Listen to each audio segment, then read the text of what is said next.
रंजना हमारी संवाददाता भोपाल से हमारे साथ जुड़ चुके हैं। रंजना, लंबा इंतजार खत्म हुआ, बच्चों का रिजल्ट आया।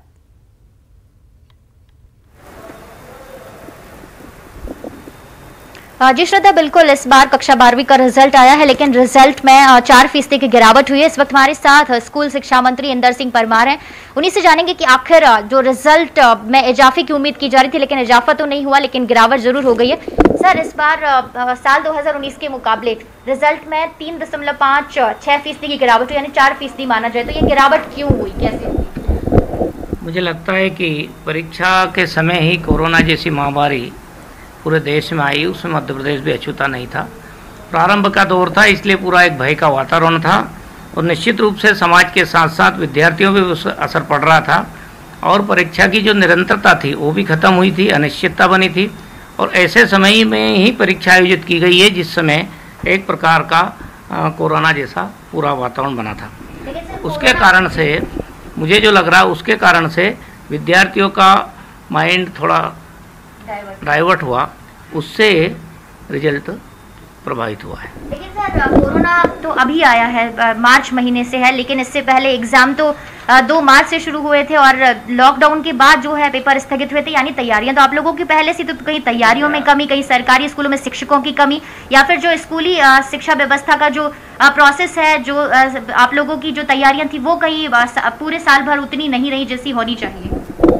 नहीं, रिजल्ट जो है सरकारी स्कूलों का अच्छा है वैसे माने तो, परंतु क्योंकि ये जब परीक्षा के समय जो डाइवर्ट होना सारा विषय को, वो ज़्यादा थोड़ा खतरनाक होता है। कोई भी व्यक्ति एक स्वस्थ मन से, अच्छी मानसिकता से वातावरण में जाता है और एक दबाव में जाता है, उसमें अंतर पड़ता है। तो आगे रिजल्ट में सुधार किया जाए, जो रिजल्ट बेहतर हो, उसमें किस तरह से अब आप लोग प्रयास करेंगे ताकि जो रिजल्ट में है वो सुधार जरूर देखने को मिले, क्योंकि अगले साल जब रिजल्ट आए तब यही ना हो कि कोई और संकट आ गया और इस वजह से रिजल्ट खराब हो गया। अभी तो अगला सत्र वैसे प्रारंभ हो जाना चाहिए था, लेकिन हम सब जानते हैं अभी भी कोरोना उस समय से भी ज़्यादा भयंकर विकराल रूप ले रहा है, इसलिए अभी तो क्लासों की लगना बड़ी निरंतरता लग पाएगी, इसमें अनिश्चितता है।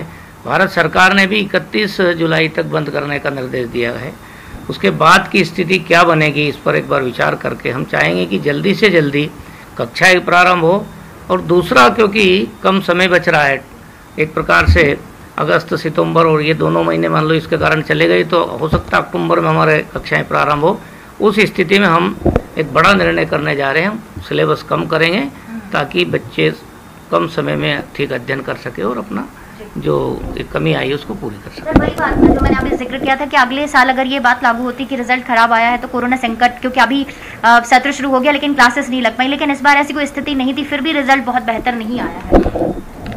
इस बार की जो स्थिति थी पुराने साल की, वो तो मैं समझता हूँ परीक्षा के समय का डिस्टर्बेंस है, बाकी थोड़ी बहुत तैयारी में जो कमी रही होगी। लेकिन इस साल की जो आगे आने वाला साल है, उस साल की दृष्टि से हम अभी ऑनलाइन प्रोसेस क्लास चलाने के लिए भारत सरकार से कुछ गाइडलाइन प्राप्त हुई है, उसको हम 2-3 दिन में डिक्लेयर करने वाले हैं, उससे करेंगे। लेकिन फिर भी हम जानते हैं कि ग्रामीण क्षेत्र में इंटरनेट आज भी नहीं है, बहुत सारे परेशानियाँ, कमी है, और इसलिए उसको भी हमको ध्यान में रखते हुए उसकी एक वैकल्पिक व्यवस्था भी क्या कर सकते हैं, उस पर भी हम अध्ययन कर रहे हैं ताकि बच्चों की शिक्षा की निरंतरता बनी रहे और हम उनको हर हालत में ठीक शिक्षा दे सकें और अगले साल का रिजल्ट प्रभावित न हो, ये पूरी कोशिश करेंगे। गायों की मौत के जिम्मेदार लोगों को ऐसी राजनीति करने से बचना चाहिए। अजय चंद्राकर का बहुत गंभीर आरोप आज ये है कि मंत्रियों को काम नहीं करने दिया जा रहा है, सभी मंत्रियों को के साथ असंवैधानिक सत्ता काम कर रही है, ये उन्होंने समानांतर असंवैधानिक सत्ता ये शब्द का उपयोग किया। अब मुझे लगता है कि अब उनके पास बोलने का कुछ बचा नहीं है। किसी मंत्री के पास कोई संवैधानिकतर शक्तियां निहित है ऐसा तो अभी तक देखने को मिला नहीं। सभी मंत्री अपने अपने विभागों में अपने विभागों के कार्य करने के लिए एकदम सक्षम है और पूरे प्रदेश में अब लॉकडाउन का समय है, कुछ दौरे कम हो रहे हैं, लेकिन आप लोगों ने महसूस किया होगा वीडियो कॉन्फ्रेंसिंग के माध्यम से विभागों में भी लगातार कार्य और बैठकें जारी हैं और जिलों के भी कार्य और बैठकें जारी हैं।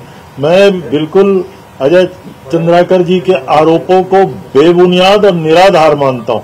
ओवरटेक करके कोई फैसले हो रहे हैं क्या स्वास्थ्य विभाग से जुड़ के? मैंने कहा ना, मैं माननीय अजय चंद्राकर जी के सारे आरोपों को निराधार और बेबुनियाद मानता हूँ।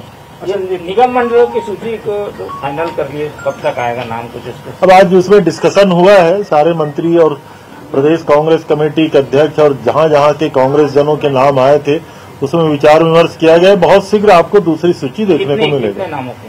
अब मुझे ऐसा लगता है कि मैंने कहा ना कि जो पिछली बार जो गठित 30-32 निगम प्राधिकरण आयोग और जो निगम है, बोर्ड है, उसमें सदस्यों की एक बोर्ड में कहीं 8 सदस्य है, कहीं 10 सदस्य हैं, तो नामों का श्रृंखला काफी विस्तृत है। अच्छा, एक चीज और कि आज जो लॉकडाउन का फैसला हुआ है 6 तारीख तक, वो पूरे प्रदेश में है या फिर जिला ही तय करेंगे? जिला कलेक्टरों को हमने इस संदर्भ में निर्देश दिए हैं। संक्रमण जहां जहां अधिक बढ़ते जा रहा है वहां ये फैसला वो ले सकते हैं, और जिन जिलों में, अब रायगढ़ जिले में अभी ऐसी स्थिति नहीं है, वहां लॉकडाउन करने जैसी स्थिति बनेगी या नहीं बनेगी वो जिला कलेक्टर फैसला लेंगे। प्राइवेट आप लोगों ने सेंटर बनाया जाएगा क्या, ऐसी भी कोई चर्चा हुई? डिस्कशन हुआ है, लेकिन अभी हमारे पास बेड उपलब्ध है। हम शासकीय तरीके से जो बेड उपलब्ध है उसका पूरे इस्तेमाल कर लेंगे। उसके बाद जरूरत पड़ेगी तो इस दिशा में भी आगे बढ़ेंगे। तो आप कितने बेड हैं इसका की होगी, तो लॉकडाउन का कुछ असर हो रहा है धरातल पे? आंकड़ों को लेकर समीक्षा हुई होगी? निश्चित रूप से ये इसका जब लिंक टूटेगा तो इसका फायदा होगा। और जो एक बार बढ़ चुका है संक्रमण, आप देखेंगे जिस घर में एक संक्रमित निकला है वहीं फिर 19, 20, 24 तक की संख्या रायपुर में मिला है। तो ये एक दूसरे के जो कांटेक्ट है, फिजिकल कांटेक्ट, इसको अगर ब्रेक डाउन करना है तो ये सबसे बड़ा उपाय लॉकडाउन ही है। सर, अभी ये देखा जा रहा है कि नक्सली शहीदी सप्ताह से शुरुआत हो रहे हैं, तो ऐसे में वो अपने इस दौरान जो कहीं न कहीं घटनाएं कुछ ज्यादा होती है, तो ऐसे में शासन प्रशासन की तरफ से क्या कुछ दिशा निर्देश कुछ जारी किए गए हैं क्या? अब जिन इलाकों में नक्सल समस्या है वहां और अंदर के डेंस इलाकों में शहीदी सप्ताह का असर दिखता है। हर साल प्रशासन अपनी तैयारी करता है और गृह विभाग और प्रशासन, उनको सूचनाएं रहती हैं कि किस तरीके से किस तरफ नक्सलों का शहीदी सप्ताह विशेष रूप से मनाया जाता है। उसको रोकने के लिए और लोगों के इकट्ठा होने से बचने के लिए प्रशासन और गृह विभाग अपने तरीके से पूरी तरह मुस्तैद है। ये कोरोना को निपटने के लिए आपके पास कितनी अभी व्यवस्था है, कुछ की समीक्षा हुई है? कितने बेड हैं, कितने डॉक्टर्स हैं, बेड की संख्या?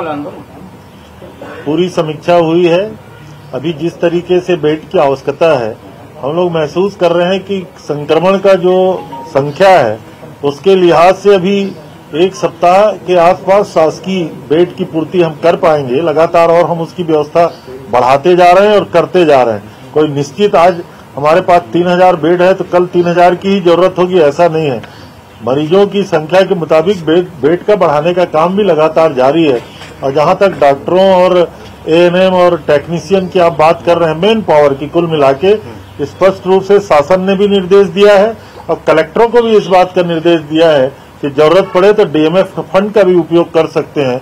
इसके लिए धन राशि की कोई कमी नहीं आएगी। ठीक है। जो स्वास्थ्य कर्मी कोरोना ड्यूटी में लगे हुए हैं उनके लिए घोषणा की थी मुख्यमंत्री ने कि विशेष भत्ता दिया जाएगा। विपक्ष ने भी सवाल उठाया कि घोषणा तो हो गई लेकिन उस पर अमल अभी तक नहीं हुआ। कार्य जारी है। Thank you. सर, एक लास्ट सवाल था सर, बीजेपी लगातार आरोप लगा रही है कि सरकार हमसे कोई सुझाव नहीं मांग रही कोरोना को लेकर। हो सकता है कि हमसे कोई सुझाव मांगे तो हम बेहतर सुझाव दें ताकि जो लगातार संख्या बढ़ रही है रोकथाम हो। अब भारतीय जनता पार्टी के सुझावों से अगर कोरोना का रोकथाम हो सकता है तो मैं आपके माध्यम से सार्वजनिक रूप से उनसे अपील करता हूं कि कुछ अच्छे सुझाव हमें दें, सरकार को दें, स्वास्थ्य विभाग को दें। वो भी यहाँ के विधानसभा के निर्वाचित प्रतिनिधि हैं, राष्ट्रीय दल है, उनको सुझाव देने से कोई रोक थोड़ी न रहा है। हम तो उनको आमंत्रित करते हैं कि सार्वजनिक रूप से सुझाव दे, उनके भी अच्छे सुझावों को हम अमल करेंगे। सुनील सोनी जी ने हाथ जोड़ के अपील की है कि इस रायपुर को बचा लीजिए। हर घर में उनका कहना है कि मरीज आ गए हैं। अब सुनील सोनी जी देर से हाथ जोड़े हैं। नमस्ते ट्रंप के पहले अगर वो हाथ जोड़ लिए होते तो हिंदुस्तान में कोरोना का प्रवेश ही नहीं होता। Thank you. Thank you. ये हो गया,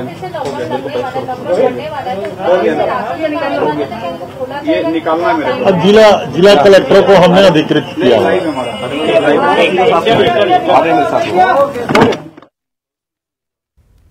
तो आप सुन रहे थे मंत्री रविंद्र चौबे। छत्तीसगढ़ में लॉकडाउन बढ़ाने का फैसला लिया गया। आपको बता दें कि सीएम हाउस में आज बैठक चल रही थी, काफी अहम ये बैठक मानी जा रही थी। अब वो बैठक खत्म हो चुकी है। 6 अगस्त तक अब लॉकडाउन को बढ़ा दिया गया है। सीएम की अध्यक्षता में बैठक हुई। 7 दिन से बढ़ाकर अब लॉकडाउन को कर दिया गया है 15 दिन का लॉकडाउन। छत्तीसगढ़ में सरकार का ये बड़ा फैसला कोरोना को लेकर, और ये बैठक काफी अहम मानी जा रही थी और पहले से कयास भी लगाए जा रहे थे कि लॉकडाउन को बढ़ाया जा सकता है। न्यूज़ 18 छत्तीसगढ़ के एडिटर प्रकाश चंद्र होता हमारे साथ जुड़ चुके हैं। होता जी, ये समझ में ही आ रहा था कि लॉकडाउन को बढ़ाया जा सकता है और वही हुआ। इस हिसाब से पिछले 3 दिन में 1000 से भी अधिक केसेस आए, उसी से सबको लग रहा था कि अब जरूरत है लॉकडाउन को बढ़ाने की। ये जो कोरोना संक्रमण की साइकिल है, साइकिल को तोड़ने की, और यही कारण था कि सरकार को लॉकडाउन को बढ़ाना पड़ा 6 अगस्त तक। एक बात पर इस पर गौर करने की बात है, लगभग 4 घंटे तक बैठक चली सीएम हाउस में। मुख्यमंत्री के अलावा वरिष्ठ मंत्री भी थे, अधिकारी भी थे, और साथ ही संगठन से जुड़े वो जनप्रतिनिधि थे जैसे मोहन मरकाम, सत्यनारायण शर्मा, धनेन्द्र साहू। ऐसे लोगों से भी मुख्यमंत्री ने राय ली, क्योंकि वो जानना चाहते थे आखिर जनता क्या चाहती है, आखिर इसकी सामाजिक, आर्थिक और कारखानों पर क्या असर पड़ेगा, क्योंकि लॉकडाउन या शटडाउन केवल एक शब्द नहीं है, इसका पूरा समाज पर असर होता है। और साथ ही जिस हिसाब से कोरोना का अचानक आतंक बढ़ता जा रहा था, उसको तोड़ना बहुत जरूरी था, जिसके कारण अब इसको दोबारा बढ़ा दिया गया है। रविंद्र चौबे कृषि मंत्री, उन्होंने इसका प्रेस कॉन्फ्रेंस किए और इसी बात को लेकर उन्होंने कहा, क्योंकि चर्चा के बाद 6 अगस्त तक लॉकडाउन बढ़ा दिया गया है, लेकिन जिला कलेक्टर ही निर्णय लेंगे किस इलाके में लॉकडाउन रखा जाएगा, शॉटडाउन रखा जाएगा या क्या किया जाएगा, वो कलेक्टर ही जिला स्तर पे निर्णय लेंगे। जी सदा। बिल्कुल, पहले स्वास्थ्य मंत्री कह रहे थे कि नहीं, लॉकडाउन नहीं किया जाएगा, क्योंकि जैसा कि आपने भी कहा कि छोटे वेंडर्स को बहुत ज़्यादा दिक्कत होती है और जिनका व्यापार है उनको बहुत ज़्यादा दिक्कत है। पहले ही लोग बड़े परेशान हैं फाइनेंशियली, आर्थिक तौर पर। तो लेकिन उसके बाद भी जैसा कि आपने कहा, इस चेन को तोड़ना बहुत ज़रूरी है, लेकिन सबसे ज़्यादा ज़रूरी कि लोग भी सभी नियमों का पालन करें। सदा सरकार किसी गुट या गोष्ठी की नहीं होती, सरकार सबकी होती है, जिन्होंने वोट दिए, जिन्होंने वोट नहीं दिए, सबकी सरकार होती है। अगर पूंजीपति की भी सरकार है तो वो गरीब मजदूर की भी सरकार है। सरकार को सबको लेकर चलना पड़ता है, सबको लेकर सोचना पड़ता है, और उससे बड़ी बात है राज्य के विकास, राज्य की आर्थिक स्थिति को भी मद्देनजर रखते हुए निर्णय लेना पड़ता है। अगर शटडाउन होता है, जैसे पिछले 7 दिन से सारा यहाँ पे किराना दुकान बंद है, उनकी क्या होगी? बाजार में रोड साइड पे दुकानें बंद हो गए 10 बजे के बाद, उनकी स्थिति क्या होगी? ठेले खोमचे वाले की क्या होगी? इन सारी चीजों को मद्देनजर रखते हुए निर्णय लेना पड़ता है सरकार को। जी श्रद्धा। बिल्कुल, तो इन सभी चीजों को ध्यान में रखते हुए निर्णय लिया गया है। बहुत बहुत शुक्रिया आपका होता जी हमसे जुड़ने के लिए। और लॉकडाउन को अब बढ़ा दिया गया है, 7 की जगह 15 दिन कर दिया गया है। अवधेश भी हमारे साथ, हमारे संवाददाता जुड़े हैं। अवधेश, सुबह भी आपसे बात हुई थी दिन में, तब भी लग रहा था कि लॉकडाउन बढ़ाया जा सकता है और अब अवधि को बढ़ा दिया गया है लॉकडाउन की। बिल्कुल, देखिए जिस तेजी से छत्तीसगढ़ में नए मरीजों का आना शुरू हुआ है कि 3 दिनों के भीतर 1000 से अधिक नए मरीज छत्तीसगढ़ में आ गए। राजधानी रायपुर की बात कर ली जाए तो सबसे खराब स्थिति राजधानी रायपुर में है कि औसतन रोज 200 के करीब मरीज रायपुर में आ रहे हैं। तो ऐसे में सरकार ने ये माना है कि लॉकडाउन को बढ़ाने के अलावा कोई विकल्प नहीं है, क्योंकि सरकार ने ये तर्क दिया है कि जिस तरह से एक घर में एक व्यक्ति पहले संक्रमित हुआ और उससे 18 लोग 17 लोग एक ही घर में पॉजिटिव हो गए, तो उस चेन को तोड़ने के लिए लॉकडाउन बढ़ाना पड़ेगा, क्योंकि जब लोग घरों से बाहर निकलेंगे तो उनके संपर्क और अधिक होंगे और अधिक लोगों के बीच जाएंगे, बाजारों में जाएंगे, तो संक्रमण का जो दर है और तेजी से फैलेगा। ऐसे में सरकार ने यह तय किया है कि लॉकडाउन की अवधि को जो पहले 7 दिन का था उसे बढ़ा के 15 दिन कर दिया जाए। अलग अलग जिलों को यह निर्देश दिया गया है कि जहां जहां ज्यादा संक्रमण के मामले सामने आ रहे हैं, जिसमें रायपुर, बिलासपुर, दुर्ग जैसे प्रमुख शहर शामिल है, यहां पे लॉकडाउन की अवधि को 6 अगस्त तक बढ़ा दिया जाए और जिन जिलों में अभी संक्रमण का दर उस तेजी से नहीं बढ़ रहा है वहां पे लॉकडाउन को समाप्त कर दिया जाए। तो कुल मिलाकर अब जो पूरी अभी जो निर्णय है वो जिला कलेक्टरों को लिया गया। सरकार ने अपनी ओर से कलेक्टर को आदेशित किया है कि जहां जहां पे आवश्यकता है वहां पे लॉकडाउन को बढ़ा दिया जाए। तो कुल मिलाकर समझा जा सकता है कि छत्तीसगढ़ के प्रमुख शहरों में लॉकडाउन की अवधि अब 6 अगस्त तक होगी। 7 के बजाय 15 दिन। एक और बड़ी खबर है, निगम मंडल प्राधिकरण के नाम तय हो चुके हैं। अध्यक्ष की नियुक्ति के बाद अन्य नियुक्ति पर नाम तय। सीएम आवास में बैठक हुई और जल्द ही नामों की घोषणा भी होगी।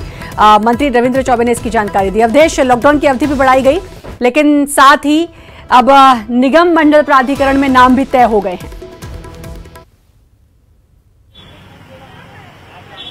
बिल्कुल, देखिए 12 बजे से आज बैठक आयोजित की गई। पहले तकरीबन 3 घंटे तक मंत्री स्तर पे बैठक हुई, बातचीत हुई और उसके बाद आखिरी में 1 घंटे के लिए पीसीसी चीफ मोहन मरकाम, रवि के साथ साथ धनेन्द्र साहू, सत्यनारायण शर्मा सहित संगठन के कुछ नेताओं को बुलाया गया। जिस तरह से मंत्री रविंद्र चौबे ने जानकारी दी कि निगम मंडल प्राधिकरणों में अध्यक्ष की नियुक्ति तो हो गई, लेकिन उनके साथ उपाध्यक्ष से लेकर सदस्यों की नियुक्ति शेष है। तो ऐसे में एक लंबी चौड़ी जो लिस्ट बनेगी, उन तमाम नामों पर जो नाम विधायक स्तर से, जो नाम जिला स्तर से, ब्लॉक स्तर से जो नाम आए थे, उन तमाम नामों पे चर्चा की गई है। नाम तय कर लिए गए हैं। एक अंतिम बैठक के बाद जो संभवतः 5 तारीख या 6 तारीख को बैठक बुलाई गई, उस बैठक में चर्चा के बाद नामों का ऐलान कर दिया जाएगा। तो समझा जा सकता है कि न केवल सरकार कोरोना के संक्रमण को रोकने के लिए सजग दिखाई पड़ रही है, उसी तरह से निगम मंडल में नियुक्तियों को लेकर भी सरकार सजग है। और यही वजह है कि एक ही दिन में कोरोना जैसे महामारी की रोकथाम के लिए पहले निर्णय लिया गया, उसके बाद निगम मंडल में नियुक्तियों के लिए भी बैठक करके नाम तय कर लिए गए। श्रद्धा जी बाबा, शुक्रिया आपका अवधेश तमाम जानकारी देने के लिए। तो बाकी बचे निगम मंडलों के लिए नाम तय हो चुके हैं, जल्द ही सूची भी जारी की जाएगी।